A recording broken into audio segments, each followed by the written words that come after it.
Hey everyone.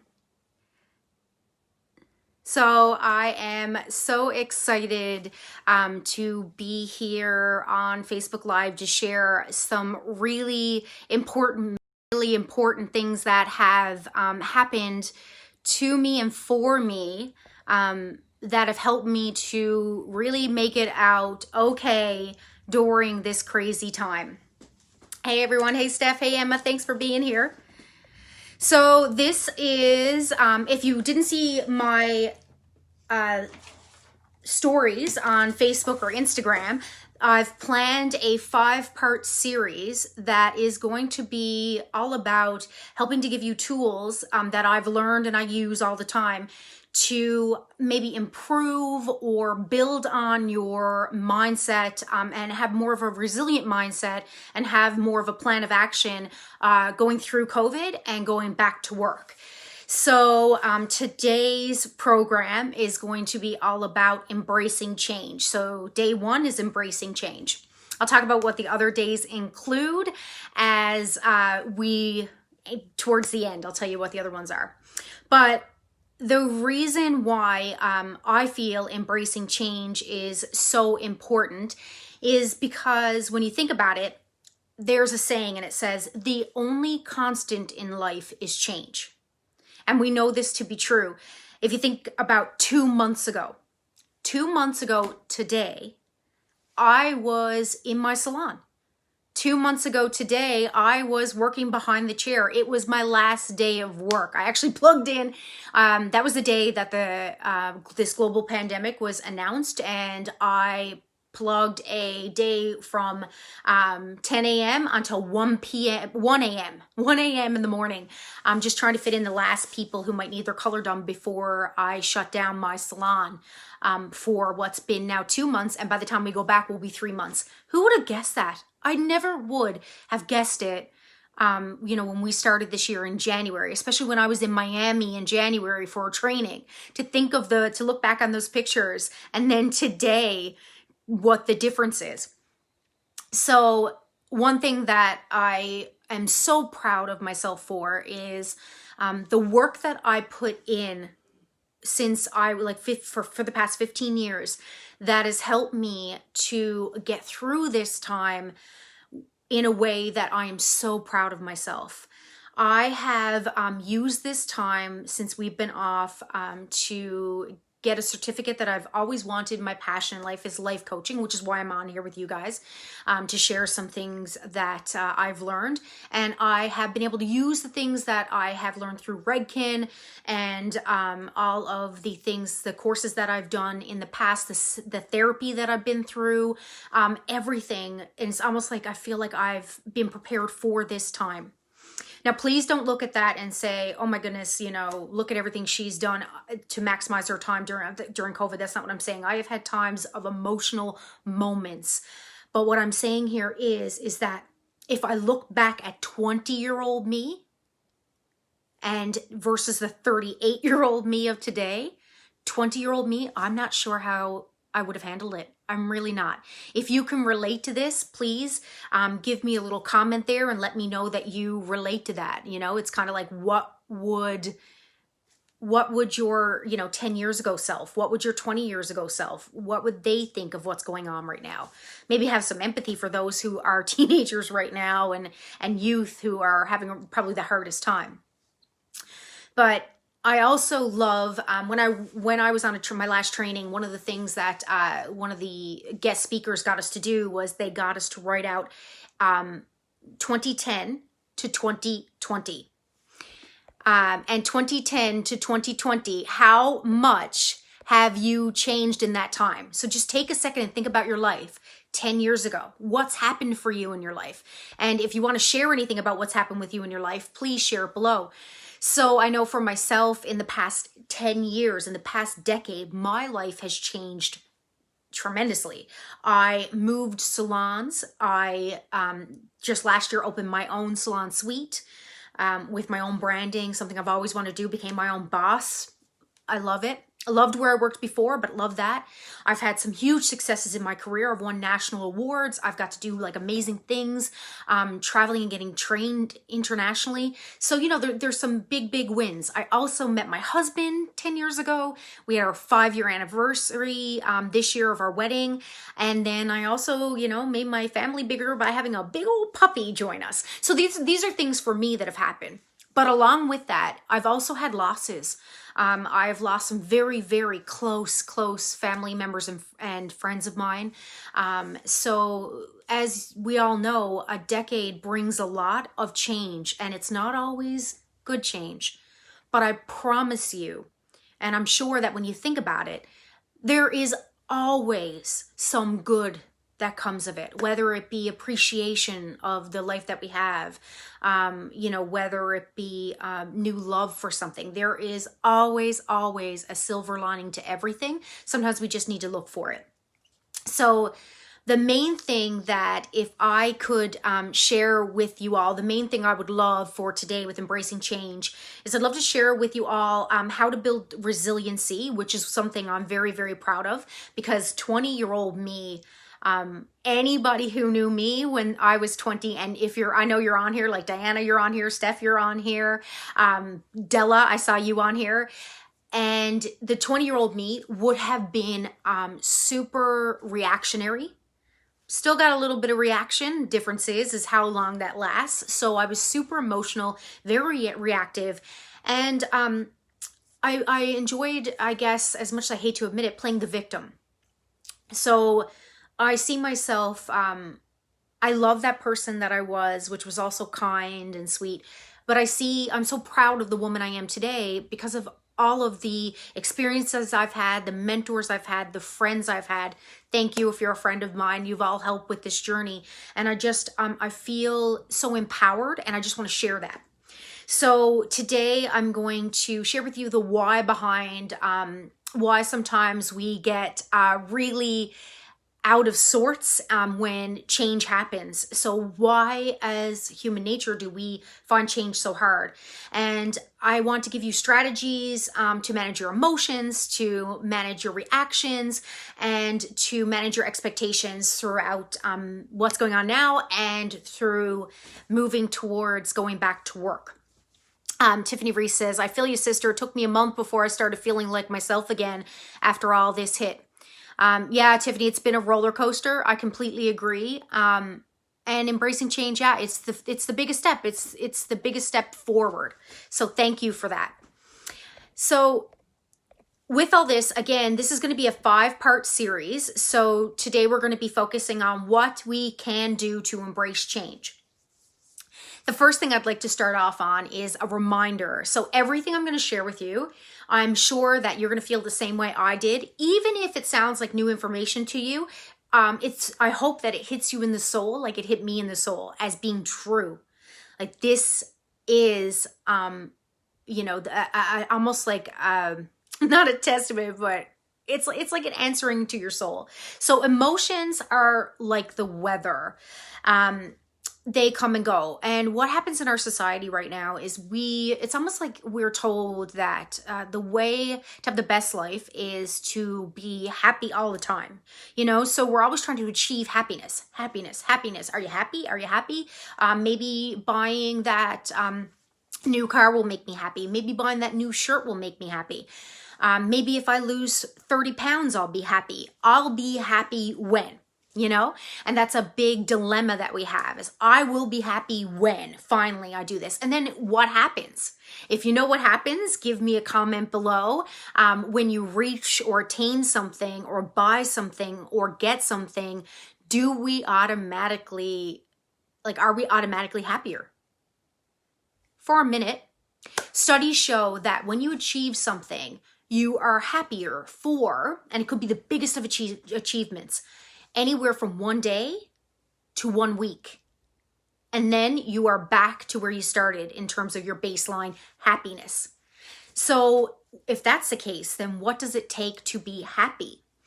Well, if you ask me, happiness, my meaning of happiness is the same one. And there's a book, by the way, that started me on a huge revelation. It's called The Happiness Trap by Russ Harris.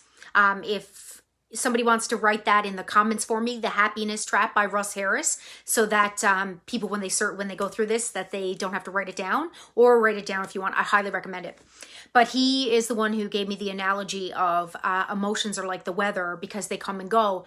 And what we should be searching for, what is better to search for, is a full and meaningful life as opposed to happiness. And a full and meaningful life truly just means that we live our life and we have all of the experiences of all of the emotions.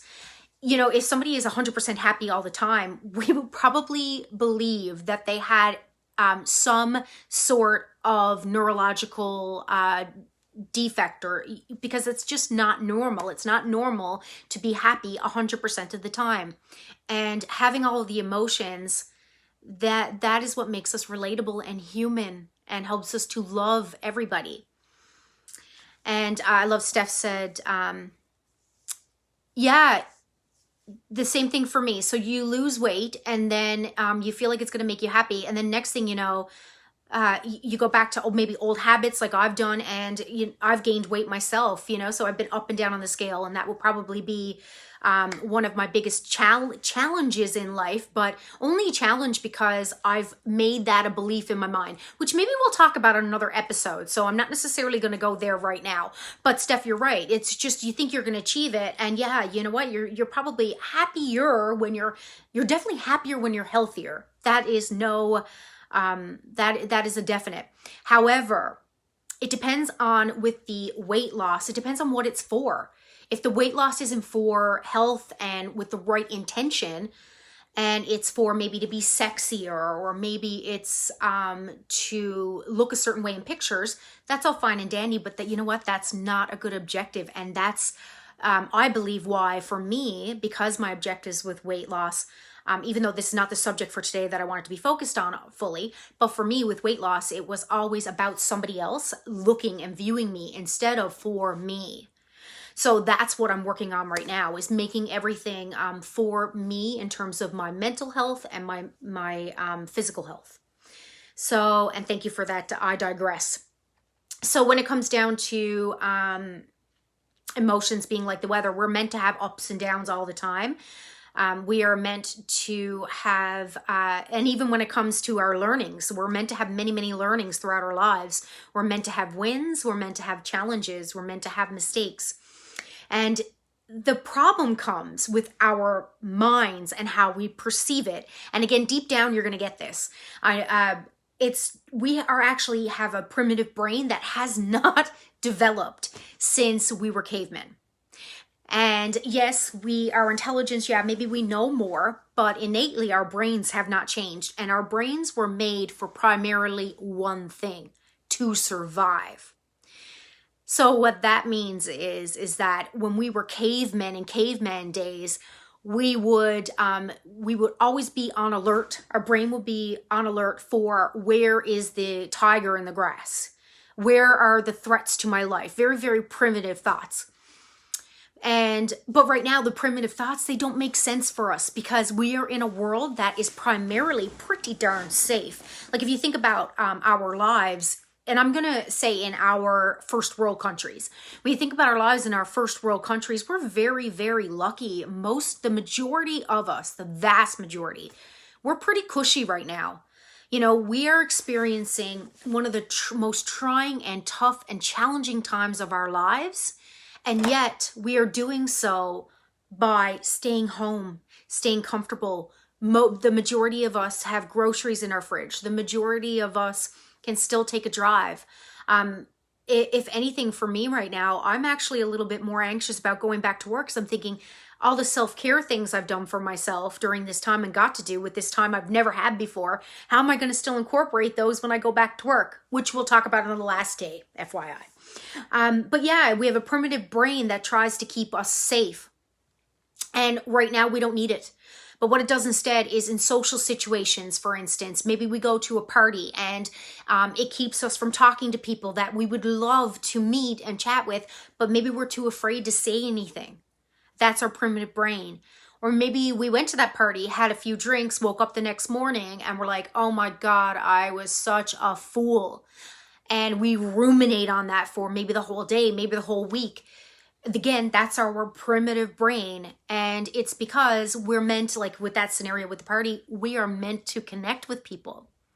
We are survival as cavemen. Survival depended on us being in a group. That was how we survived. So of course our brains did that. And now it just adapts us to being, looking at, okay, am I doing everything okay? Do I have what I need to fit in, to have like a good life, to be able to fit into society? And that's why we sometimes focus on lack as opposed to what we have. And I'm not saying this all the time. I know I have a lot of friends on here, and I know that a lot of you have moments of gratefulness for things that you have. But in general, we do have a very primitive brain. And the thing with our brain and our thoughts is that 50% of our brain is nature. It's what we're born with. So, you know, maybe it's your level of happiness or general enthusiasm, things like that. And 50% is actually nurture. So how we evolve as a person. So everything that we do to develop ourselves. And what this can be used for is it could be a huge advantage in the fact that we can take that 50% that's nurture, 50% that we have control over, that we can evolve and adapt. We can take that and we can develop a growth mindset. The biggest thing that I have done for myself in all of my the 15 years that I've spent learning and researching with, doing therapy, talking with people, looking for mentors, everything. And it all comes back to your mindset, of course, which innately, I'm sure you all know. If you agree with me, say I agree in the comments below. Hey, Matt. And that whole growth mindset is what will take us to growth and change and evolve and opportunity. The opposite of a growth mindset is a fixed mindset, and that's a mindset in which we feel stuck. So it's where we feel like nothing goes our way. And it's that mindset that is the part that can be nature. And then it's when we don't nurture it to have a growth mindset. We don't evolve. We don't try new things. We don't try to look for the silver lining, all that. It's when we stay stuck. So I'll give you a little example. Maybe you're unsure of where you are on the scale of growth mindset and fixed mindset.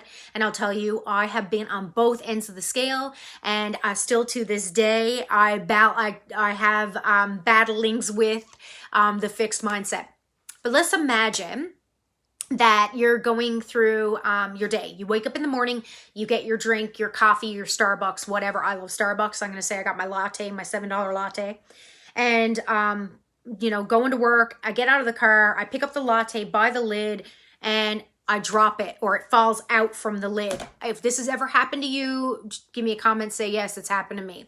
So that's the first thing, is that you drop your $7 latte. Then you get into work, and whatever the equivalent of this is for you, because not everybody on here is hairstylists, which I love. Thank you for joining. But say in my industry, it would be, maybe I've had 3 cancellations. And not just 3 cancellations. I've had 3 cancellations, but they're not all together. So my day is now very sporadic, but I've got like breaks everywhere in between, and I still got to work my 9 or 12-hour day. And then the next thing that happens is that I had planned on asking my boss if I could go to the next level, like essentially get a raise. So I go to my boss and I say, hey, we talked about this a month ago. I'm just wondering where I stand with that raise. And I'm told, well, you're almost there, but your prescribing to guests is really down. You're not prescribing enough retail to your guests. It's like, okay, great. That tops off my amazing day here. I dropped my coffee, my whole day canceled, and now I find out that I'm not going to get that freaking promotion that I thought I was going to get. That's one way to look at it. When you develop a growth mindset, which I don't want to say that it's super, super easy to do, it takes work. But when you develop a growth mindset, when you pick up when you drop that latte, you think, darn, you mourn for your latte, but you also say, oh, well, you know what? I really could have, I really have to learn to pick up that cup by the actual cup and not by the lid. And when you go into work and you find out that 3 of your clients have canceled, it's like, oh, great. You know what? I got time to get Susie in for her color correction now in between. Give Susie a call. Or my wait list there. Let's see if I've got somebody on the wait list that can fill that spot. Or you jump on Instagram and you say, hey, I've got new appointments open today. Anybody want the appointment? And then you learn to fill it. So you take action to do that. And when your boss looks at you and says you are not ready for that promotion because you haven't prescribed enough retail, well, you say, awesome. Well, now I know what to do. How, what do I have to bring my percentage to? And they tell you, and you're like, great, I know exactly what to do. I'm going to jump on, Redken.ca, or I'm going to jump on a website and I'm going to learn what I can so that I can prescribe the right products to my guests so that they're excited to repurchase the products. They're excited to recommend the products to other people, whatever it takes. In other words, to get that promotion, you go and you learn it, and the growth mindset says, hey, I can learn it. This is an obstacle and I can definitely overcome it. Easy peasy. And even if it's not easy peasy, I just know I can. So that's the difference between the two. And when you look at the two, comment below and let me know, which would you rather have? Which one would make you more fulfilled and more content at the end of the day? It's no brainer, right? We all know that it's option number 2, the growth mindset.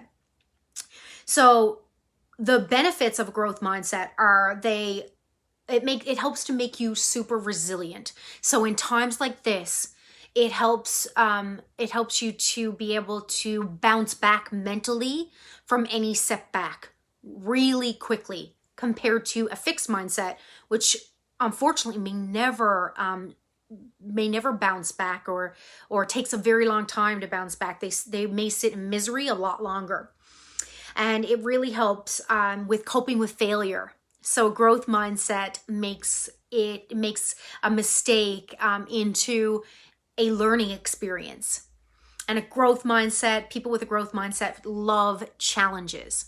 So in how it relates to COVID right now and going back to work and everything, a fixed mindset would be, I can't go anywhere because I'm stuck at home social distancing. I can't celebrate my birthday right now because of social distancing. When we all know that there have been some crazy creative things that have come out of COVID.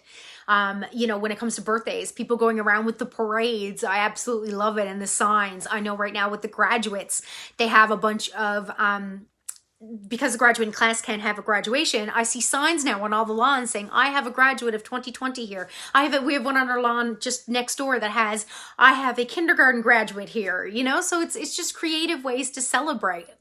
So this is, and Tiffany says, growth mindset is definitely where I want to be. Thank you for that. Bouncing back is the key to coping with the situation. Exactly. Another thing with fixed mindset is that you really try to avoid mistakes. So, and this was huge for me. So if you suffer from perfectionism or procrastination, perfectionism is just, it's kind of an excuse to procrastinate things. And it's an excuse to not try hard enough. Because it's that fear of failure. Perfectionism equals fear of failure. And I still to this day have to talk myself out of that, because I constantly find myself hesitating. And that's another sign of a fixed mindset. Hesitating on things that I truly want to do because I'm afraid. And what am I afraid of? I'm afraid to fail, or I'm afraid that nobody will like me, want to hear me, I'm not good enough, all those things. And that's all ingrained in the fixed mindset. It is what it is. So the thing that we need to remember is, yes, change is scary for sure. And change definitely means risk, and change can mean loss as well. But most often, if you personally, you like Patty and Tiffany and Chantella, and everybody on here, if you personally look back at your life at all the changes that have happened, I bet you the majority of them have resulted in more of a positive for you than a negative for you, especially if it's something that you've taken action on, not something that's happened to you, something that you took control of and is action. So the other thing that we want to remember is that it's not easy to change, because we actually have 50 to 70,000 thoughts a day. And of those 50 to 70,000 thoughts today, 80% are negative. And of those 80 negative, like of that 80%, 95% are repeated thoughts. So 95% of the negative things that you think and tell yourself every single day, this is proven, this is like a study, 95% of that is something that you've been thinking about for possibly years. Like the story for me about how, like my biggest hurdle, I guess, although, I wish it wasn't, is my weight. So, I spent years telling myself, oh, I'll always be chubby. Well, you know what? No, there are times when I've been thin too. And I've been healthy. So it's one of those things where that's all that imprinting in my brain that is, and in our brains, your brain, that have happened since you've been little, things that you've been told. And so how do you break that? Well, if you're from Newfoundland and, oh, Deb, yeah, hate failing, the majority of us do. If you're trying to change your mindset, just remember that it's not always easy and it takes practice. So if you are here in Newfoundland, or if you've ever driven here, or maybe you have a highway like this where you're from, but we have the Outer Ring Road, and the Outer Ring Road has major grooves in it. And damn it, trying to stay out of those grooves is unbelievably hard, because all we want to do is keep sliding. The car just keeps sliding back in there. Give me a hey, or a little thumbs up if you've been there.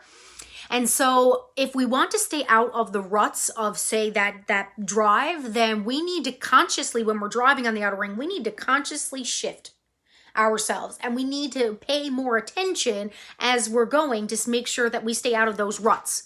So if we're talking about our mindset, we need to consciously, steer where we're going, so we stay out of that old pattern of thinking that we have had for possibly years. And that does take work, but you can do it. So one of the things that I love, and when we talk about just persistence and, getting through all of the tough challenges and really overcoming and having a growth mindset. This is my favorite. Thomas Edison created the light bulb, and he was interviewed. And the interviewer said to him, "You failed 1,000 times before you made the light bulb. Why in the world did you not give up?" And Thomas Edison said, "Well, I didn't fail 1,000 times. It took 1,000 tries to create the light bulb." And for me, I keep reminding myself of that story, because as soon as I get back into old thinking patterns, as soon as I revert back to my nature versus what I've nurtured, then I'm reminded of the fact that, hey, it's okay. It's okay. You know what? I just had a negative thought, or I just said something that I wish I'd never said. It's okay. You can learn from it. So here's where I'm going to give you the actual strategy. So thank you for being here thus far. Thank you for tuning in. I'm going to give you some actual strategies that you can use, that I use all the time, in order to develop a growth mindset. And again, a growth mindset is what's going to get you through the hardest times of your life, like right now during COVID. The first one is notice your self-talk. So we all have a little voice inside our heads, and oftentimes that little voice is not our best friend. Again, primitive brain trying to keep us safe. So start noticing the thoughts that you're having each day, because I know that we all know this, but sometimes we need to be reminded, thoughts are not real. Thoughts are not real, but thoughts can feel real, because thoughts, what we think, brings about an emotion. And you know this to be true. I know it to be true, because if I think about the best day of my life, like my wedding day, that brings about an emotion in me. Like with my dad walking me down the aisle up the beach or whatever, and him getting choked up, I can instantly get into, even now, I can feel that like loving moment in my heart. The unfortunate part is that you probably, like myself, have programmed in, instead of paying attention to those loving moments, we put so much more emphasis on moments that were not great in our lives. We create a memory and a videotape of anything wrong that happens, because again, our primitive brain is trying to keep us safe and trying to keep us from doing it again. So it's almost like reminding us all the time so that we don't fall into that same trap. But the unfortunate part of it is it keeps us in that fixed mindset so that we just stay safe, stay comfortable, stay in situations sometimes that are not serving us. For this whole thing with COVID, it keeps us staying in a place of anxiety, repetitive behaviors. So it's really, really important to be aware of your thought processing. And I have, this is actually from ACT, so Acceptance Commitment Therapy, which is from that book I mentioned before, The Happiness Trap. I've actually trained on acceptance commitment therapy because I loved it so much. I have obsessed about it. And one of the things that they ask you to do, one of the first things, is noticing your thoughts. And how you can do that is just by being aware. Next step is, what you want to do is distance yourself from those thoughts a little bit. And it's so simple. When you have a thought that's not serving you, that's not helpful, all you have to say is, I notice that I'm having the thought that I'm chubby. Not helpful. I don't need to think that right now. Thank you, brain. I notice that I'm having the thought that. And that'll really help to distance yourself and realize that, you know what, it is just that. It's just a thought. So that's one step that you can do. And honestly, it is that's life-changing in itself, and has been for me. The other one, and I've got some notes here, and the other one that I love is an inventory of the wins. So like I mentioned before about my wedding day, that was a really big win for me, and a really big, beautiful moment for me. So I can think back on that, and I can really it's almost like gratitude, but really celebrate it. Another thing, so I started working out during this COVID thing again, and I really love that, but I don't love getting up out of bed, and I don't enjoy the whole process, getting out of bed and then going straight downstairs to work out. I just want to stay in bed. However, when I'm working out, when I'm walking down the stairs to work out, I'm smiling. I make sure I smile. I make sure that I am celebrating myself for going down to work out. Then I work out, and when I'm done, I do a little celebration when I'm done. And the reason why is because you want to hardwire your brain to remember feeling good when you're doing a new habit that maybe is not so good, or maybe you're not so into, but you know it's going to be good for you in the long run. So you need to celebrate yourself. If you are doing something that you want more of in your life, something that you're very proud of yourself and you want to continue to see it in your life, celebrate it. It sounds really, really corny, but you see athletes do it all the time. They have a big win. They're like, yeah. Now, you don't have to be all out like that. I'm a little corny, and I am, but a simple smile will actually trick your brain, because your brain, primitive, remember, your brain is primitive. It will trick your mind into believing, hey, that's true. This is awesome. I like this. So that's something simple, but I highly recommend it. And then another big thing that I love is to focus on what you can control. So if you are feeling like most people right now, that the world has changed, maybe it's changed forever, and that puts you in a spiral, do something at that very moment that you can control, something for you.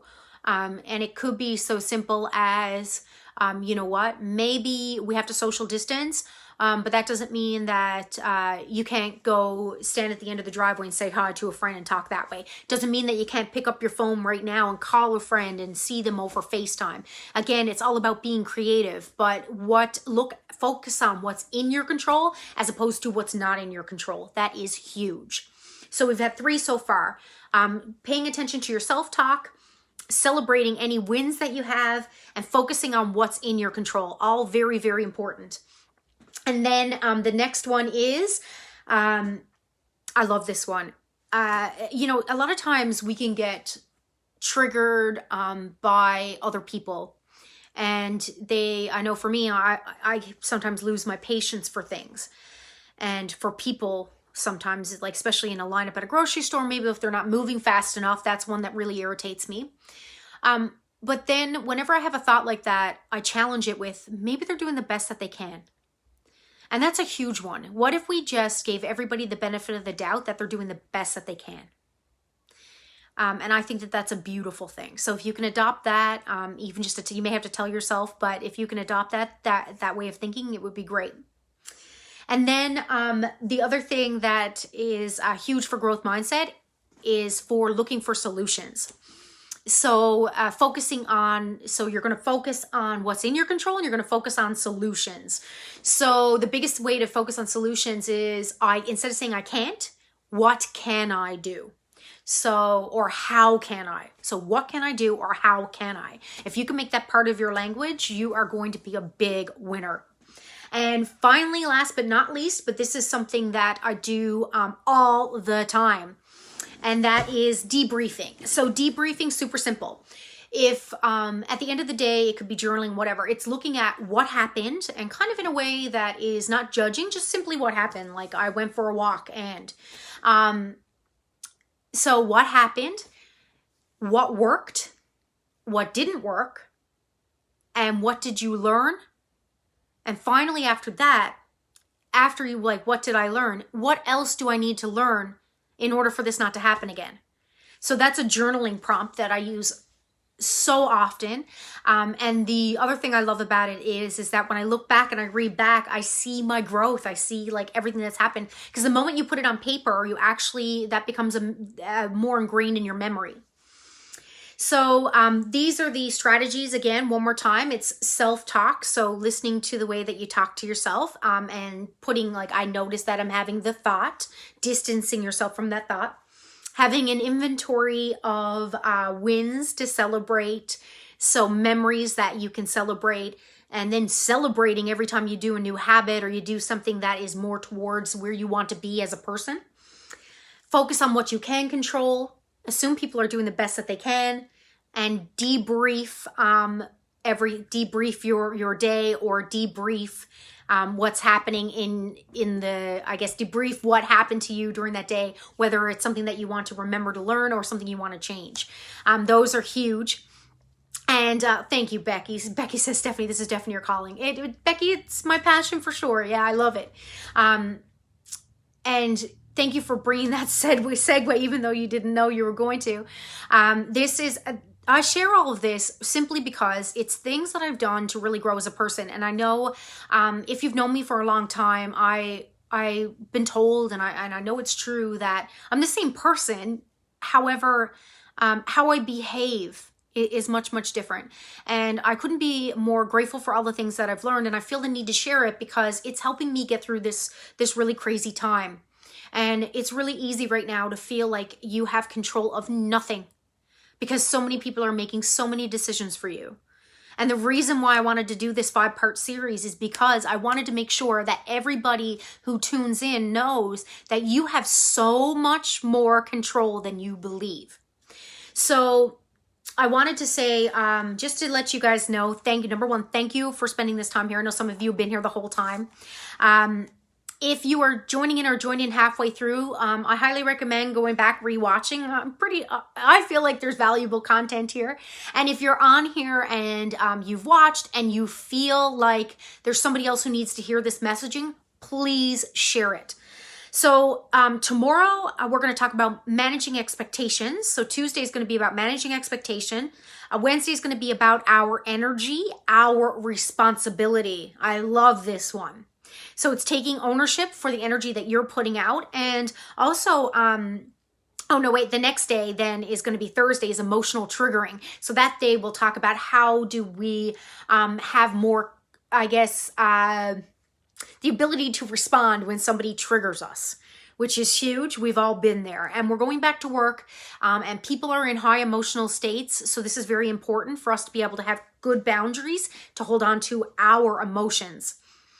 And finally, plan of action is going to be the last day. So we're going to talk about what plans of action can we put forward and how that's going to benefit us by having a plan of action moving into the rest of 2020 to make it a stellar year, even though it may not feel like it is right now.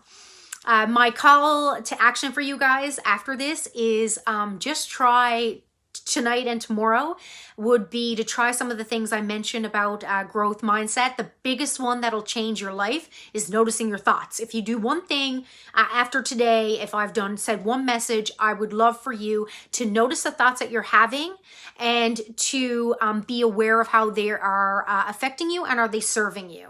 So that would be it. And so again, thank you for being here. I just want to leave you with this one thought, and that is that growth is painful and change is painful.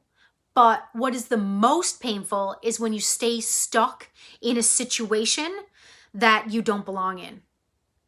So that sums up, being in fixed mindset. So thank you so much for tuning in. I hope that you spread the message, and I hope that you join in for Tuesday, Wednesday, Thursday, Friday, same time, same place. Share this, and I love you all. Thank you, everybody on here. I'm so excited to see you here. So thank you for that, and I'll see you tomorrow evening.